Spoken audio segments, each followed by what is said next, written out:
మనము వేరు అని అనుకుని బతకాల్సిన అవసరం లేదు. వేరు అనుకుని కరోనా టైంలో డాక్టర్లు మనకు సేవ చేయాల్సిన అవసరం లేదు.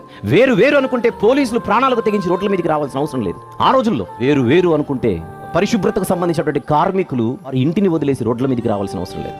వాస్తవానికి మనము వేరు అని మనసులో అనుకుంటూ అందరము అందరిపై ఆధారపడే బతుకుతున్నాం. అందరము అందరి సేవలు వినియోగించుకుంటున్నాం. ప్రతి డిపార్ట్మెంట్ వాళ్ళు పనిచేస్తున్నది ప్రజలకు సేవ చేయడానికి. మనం అనుకుంటున్నాం మనం వేరని, కానీ అందరి సేవలు అందరూ వినియోగించుకుంటున్నాం. ఎలా అవుతాం మనం వేరువేరని? కలిసే బతకాలి. కలిసే సమాజానికి ప్రమాదకరంగా ఉన్నటువంటి వాటిని తరిమి కొట్టడానికి అందరూ ఏకతాటి మీదకి రావాలి. దానికి ఏకైక మార్గం ప్రేమ. ఎక్కువ తక్కువ అనే భావాలు సమాజంలో ఉన్నంత వరకు ప్రేమ అనే పదానికి అర్థం లేకుండా బతకాల్సిందే. ఎవరు ఎక్కువ కాదు, ఎవరు తక్కువ కాదు. మనం పెట్టుకున్న ఎక్కువ తక్కువలు ఇవన్నీ, మనం పెట్టుకున్న తారతమ్యాలు ఇవన్నీ. ఎందును బట్టి ఎక్కువ, ఎందును బట్టి తక్కువ. డబ్బులు లేవని ఒకరు తక్కువ, డబ్బులు ఉన్నాయి కనుక ఒకరు ఎక్కువ. డబ్బా క్రైటీరియా, డబ్బా కొలమానం.